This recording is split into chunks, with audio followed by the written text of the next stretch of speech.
The WEF is not a cabal, it's a cult. World domination in an age of Lucifer. This is authored by Mark Jeftovich via Bomb Thrower, and it's on Zero Hedge.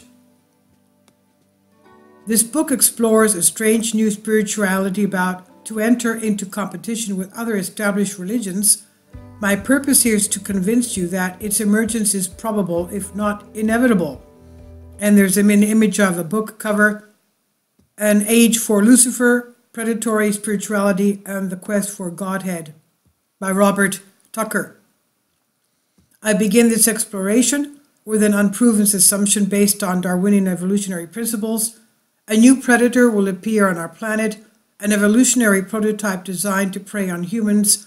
Another assumption then follows. This predator will evolve gradually and incrementally from humanity, just as we apparently evolved from lower forms to prey on them. A further assumption suggests that these predators have already appeared as evolutionary prototypes, as new humans with advanced methods of survival and new forms of spiritual expression, and religious organizations designed to support and advance their predation. By Robert Tucker, An Age for Lucifer. Predatory Spirituality and the Quest for Godhead. Robert Tucker was a Canadian psychologist who worked with an organization called COMA, C-O-M-A, Council on Mind Abuse, not to be confused with his namesake, an American political scientist who covered the Soviet Union and wrote a biography of Stalin. Art Tucker worked with adult supervisors and child victims of ritual abuse, then spent time interviewing self-described Satanists, and his book was more of a thought experiment which tried to identify an impelling idea behind the ideology of cult. Tucker's book is not about Satanism, it's about a theorized class of spiritual predators called Luciferians. In later chapters, Satanists are almost dismissed as cartoonish, lower-order predators. They would be shunned by true elite Luciferians, distant cousins at best. Where Satanists pursue unrestrained ego and impulse gratification, Luciferians play the longest game of them all and seek to attain godhood itself, pure power. Tucker posits that this type of impulse would emerge out of evolutionary imperatives and that it would begin to form its own psycho-spiritual framework among participants, possibly on a subconscious level. Coma spent much of its existence waging legal battles with the cults they sought to protect the public from. However, after a protracted lawsuit from the Church of Scientology, Tucker announced Coma's dissolution in 1992. But there is something in Tucker's book, particularly on how he described the emerging goals of cults and corporations. He said, we have to recognize that cults are successful organizations with techniques now being borrowed by other successful organizations. Arguably, one of the most successful organizations in existence today is the World Economic Forum, the WEF. World leaders are known to emerge from annual conclaves chanting the same mantra. Nation states actively fund them. The WEF boasts of having penetrated the world's governments, and even the UN seems to take its cues from Davos. In past articles, I've looked at the thin scab of elites that sit atop the global cap table. Class structure now and future. Now the story is so far John Maynard Keynes, from whose work the modern economy system is derived, was a Marxist. The super wealthy 0.1% of the 1% who coagulate into supranational policy organizations and Malthusians. The core premise driving their ideology is a radical reductionist materialism. While many view the Davos elites as a global all-encompassing cabal which controls everything, I could never quite bring myself to accept that description. The fact is, the world is inherently uncontrollable. We can stipulate that people and groups can acquire outsized influence, then use it to do morally bankrupt things in order to further their own aims. We can further agree that the higher-ups, the socio-political hierarchy from where these agendas originate, the more likely it is that the consequences are borne most heavily by the plebs, most of the time those whose machinations were responsible for catastrophic outcomes, escape being held to account for it. I said most of the time. But the world we live in today is proof positive of one thing: nobody is in control of anything. However, like Tucker, I look at agendas like stakeholder capitalism, the Great Reset, the Great Narrative, or whatever it's being called these days, and sense something behind it, something that points beyond itself. Years ago, in what feels like another lifetime, aka before COVID, I was supposed to be writing a book about the dangers of techno-utopianism. And in it, I was already recognizing transhumanism as a kind of religion and deemed it one of the four ideological pillars of techno-utopianism, the other three being AI, technocracy, and fully automated luxury communism. Very early in my work on that, I concluded that techno-utopianism was ultimately a Luciferian construct, not necessarily literally Lucifer, but that the aspiration to usurp God was Luciferian in character. The plan was for the final section of the book to propose a counter-framework called techno-realism, based on humanity's hyper-adaptability as a superior approach to central planning. When we seek to shape the world through technocracy, not to mention reality itself through transhumanism and AI, we're pursuing a uniquely eschatological event known as the singularity, a point in time where our technology becomes the base layer of reality. It's probably not the first time we thought we were capable of leveraging our gizmos into godhood. The legend of Babel hints at a prior iteration, and one that did not end well. We don't know for sure where mythology borders prehistory, but whatever happened most certainly left deep grooves in our collective psyche. When you consider the positioning and branding of WEF, with their certitude and paternalism, it makes a lot more sense when viewed as a cult instead of a cabal. Cultists know all, they have the inside track, and most importantly, they claim moral authority over us by divine right. The stated objectives of the World Economic Forum. From their institutional report to stakeholders, the WEF pursues three phases of interaction. Our activities drive communities through three phases of interaction, each resulting in increased impact. 1, stimulating dialogues and generating insights. 2, shaping agendas and developing influence. And 3, catalyzing initiatives and generating impact. Which in that characteristically banal WEF speech is a dog whistle for world domination. They feel no compunction about it.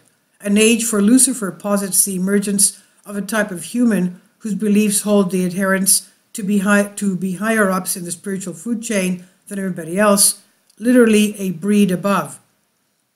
The key component of Luciferian metaphysics is predation. Quote, reality is layered from the physical to the spiritual. Pure power thrumps only in the higher reaches of the spiritual domains. The higher dominates the lower. Spirit determines matter, not the reverse. Elitism is of the essence here. Only powerful spiritual adepts and Luciferian masters deserve to occupy the higher realms and to enjoy the benefits found only there, end quote. If we replace all instances of spiritual in the above passage with intellectual, then we have an accurate model for the ideological framework of Davos man, because the entire elite ontology, or what passes for it, rests upon radical material reductionism. And materialism at its core is pure nihilism.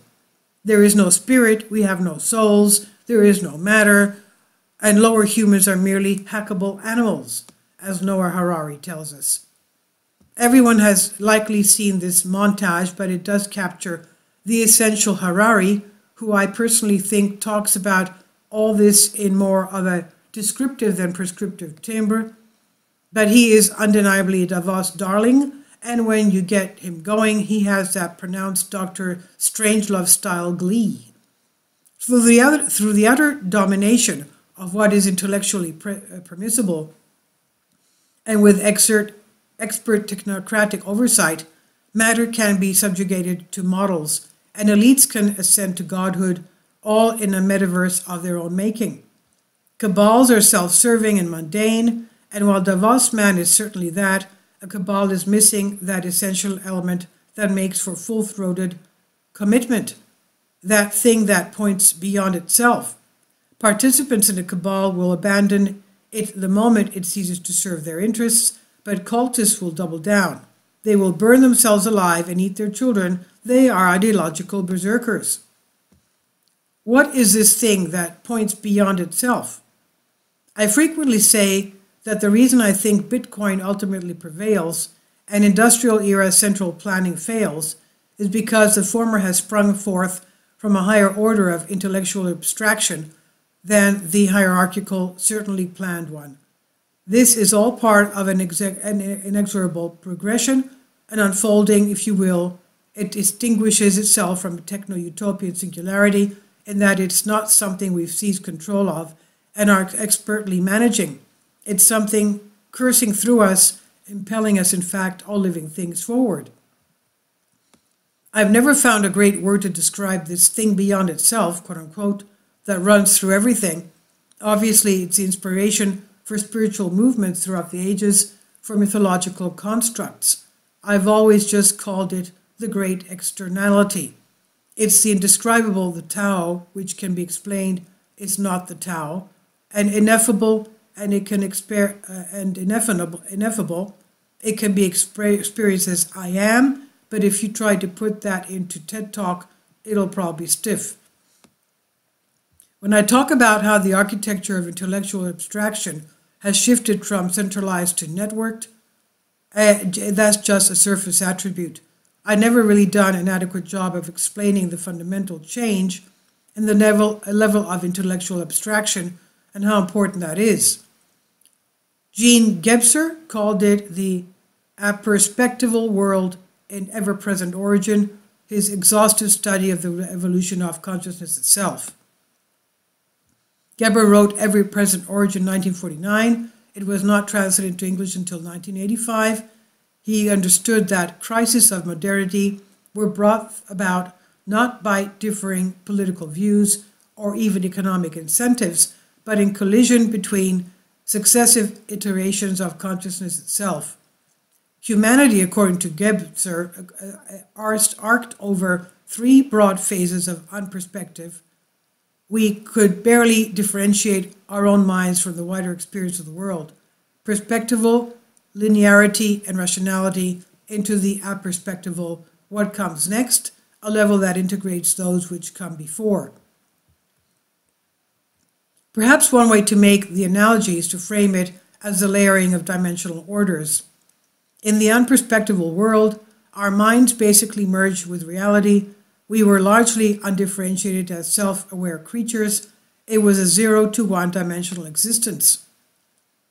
Over the perspectival era, we became self-aware and underwent individuation, straddling 2 to 3 dimensional constructs. I've mentioned before W.C. Clement's quantum jump, which describes the Enlightenment as a leveling up in mental abstraction. The discovery of perspective in art both impelled and signified this jump. The fiat technocratic era is essential, the tail end of the perspective mindset, and what comes next contains yet another higher order dimension, an access into a perspective construct like a hypercube. How high does the dimensional ladder go? String theory posits a universe existing in 10 dimensions.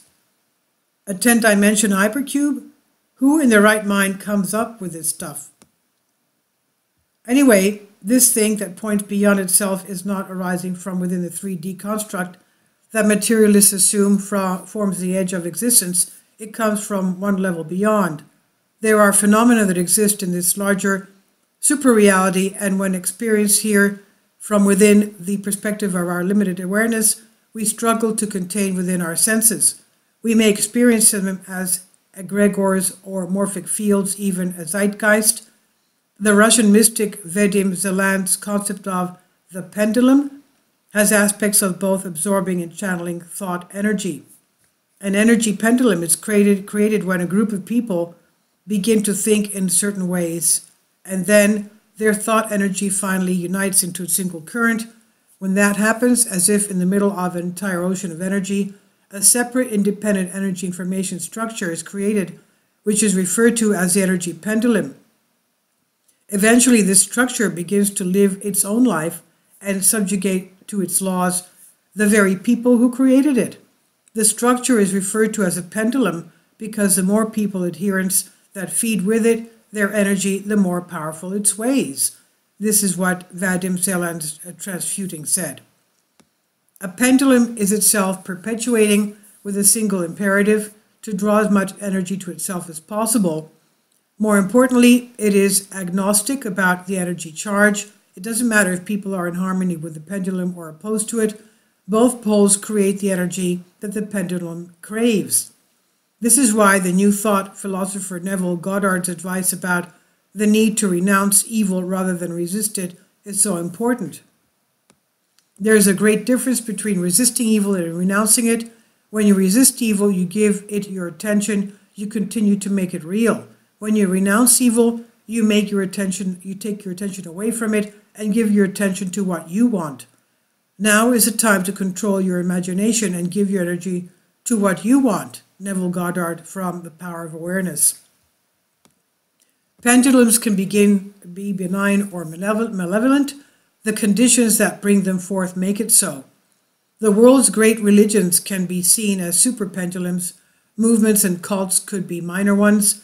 In any case, once the pendulum has formed, active opposition to it only has one effect: to give it more energy and amplify it. Techno-communism, as typified by the WEF, and crypto-anarchism, as embodied by Bitcoin, are both pendulums. This is why taking up arms against the WEF does not hurt the WEF, it strengthens it. And this is also why Bitcoin is an anti-fragile honey badger. Pendulums feed on the energy of both their adherents and opponents, but their center of gravity forms an axis through our experiential world and anchors them into the great externality. The WF pendulum is distinctly arithmetic. Arithmanic. Arithman is traditionally an evil spirit of chaos from Zoroastrianism. However, I'm drawing on the works of the Austrian mystic Rudolf Steiner, who has been trying to warn us of the coming age of Ahriman almost exactly a century ago. And here's the punchline.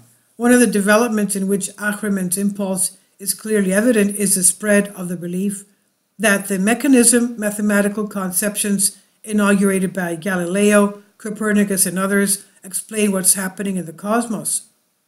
Pure materialism, pure reductionism, pure Noah Harari. Steiner warns that the consciousness of those human beings whom I have called devourers of soul and spirit is in a condition of dimness, for by not accepting the spiritual into their human nature, they drive straight into the Luciferian stream everything they introduce. What men eat and drink without spirituality goes straight to Lucifer.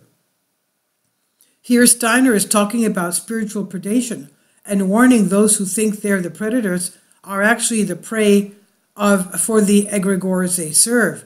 Ahriman and Lucifer were two separate incarnations in Steiner's cosmology, yet they worked in concert across the 3,000 years that separated their physical incarnations in earthly terms. This materialist undercurrent that forms the basis of our conventional paradigm is anchored in this, and it cleaves our earthly existence away from our souls. Is it any wonder why reductive, technocratic impulses and hypernormality increasingly permeate our elite institutions? Too little attention has been paid to the fact that politics lures disordered, messianic personalities into positions of power. This is by Rees Mogg and Davidson, The Sovereign Individual. It is not so much cognitive incoherence afflicting the psyches of those both attracted to and ensnared within the corridors of power as aperspectival madness, the term coined by Ken Wilber, the integral theory philosopher who's picked up the baton from Gebser here in the West. Wilbur used the phrase in his 2017 Trump in a Post-Truth World, which is arguably a book from the left about excessive Walkerian Trump derangement syndrome. We're seeing these types of infections of the psyche play out in escalating waves going under different names. Hypernormality, TDS, aperspectival madness, mass formation psychosis being most recent. Of course, our expert overlords are having none of it. Someday they will inform us that experts say there is no higher order reality, string theory having been stricken down by MSM fact checkers.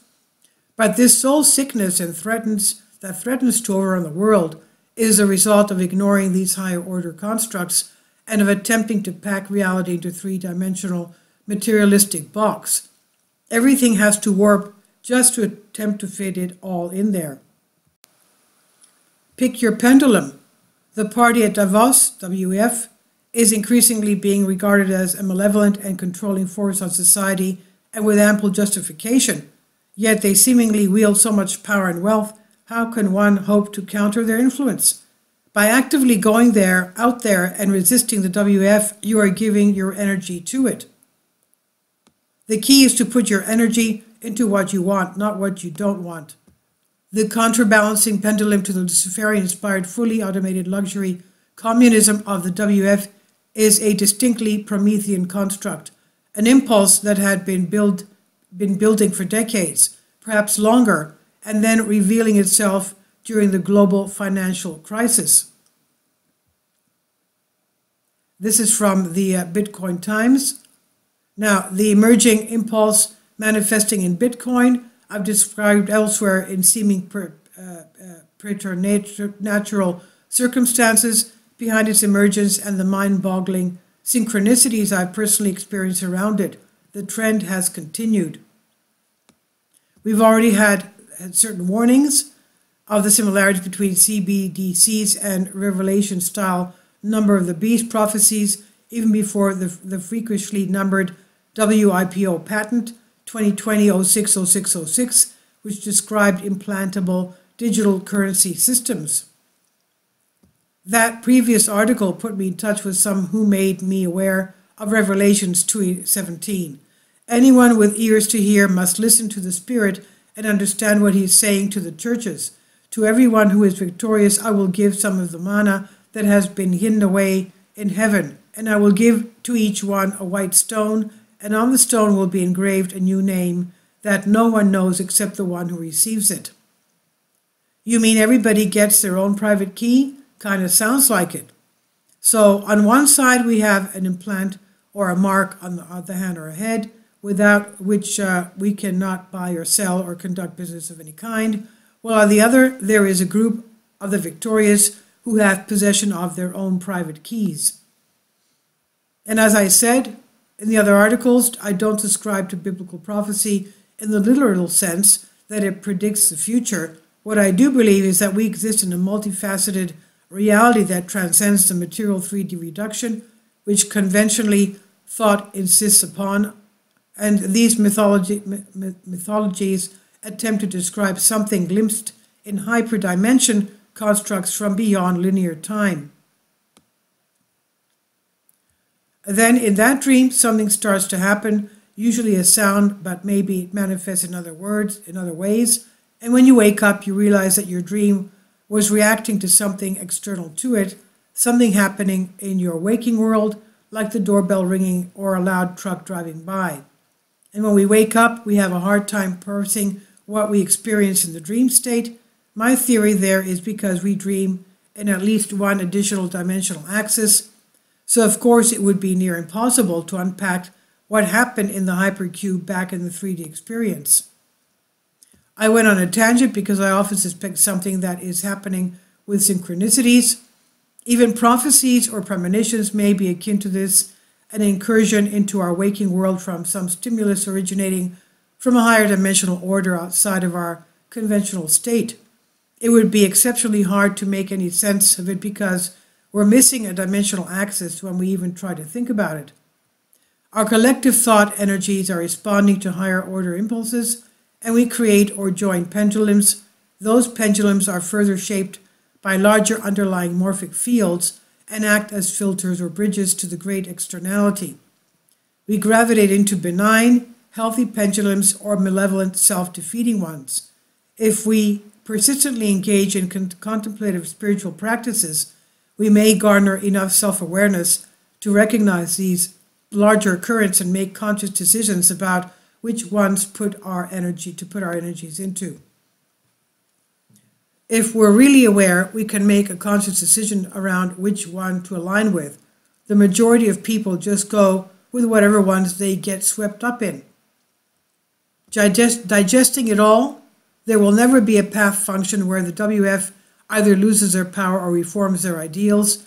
The only option is irrelevance, which is why I've always told the cancel culture and deplatforming crazies that the one true magic bullet for killing a truly defensible idea is indifference. The party at Davos is under the impression that they are the vanguard of neo-Darwinist evolution, when it's looking instead like they are functionaries of a larger morphic field that is distinctly Luciferian or manic in character. This field encapsulates transhumanism, techno-Marxism, technocracy, and social credit. The antidote in our age is to choose a life path of radical sovereign individuality and to embrace the Promethean impulse that gave us rise to Bitcoin, public cryptography, and decentralization. This field is expressed through crypto anarchy and network societies, yet with a grouping in spiritual expression, contemplative practices, family, community, and tribes. So when the next Davos meeting comes around, don't bother picking up placard and demonstrating in the streets. Stack some sats and orange pill your friends, family, neighborhoods, and colleagues. That's how to win. And this is on Zero Hedge, authored by Mark Jeftovich via Bomb Thrower. Please leave your comments. Thank you for your support. Kindly support my Patreon account.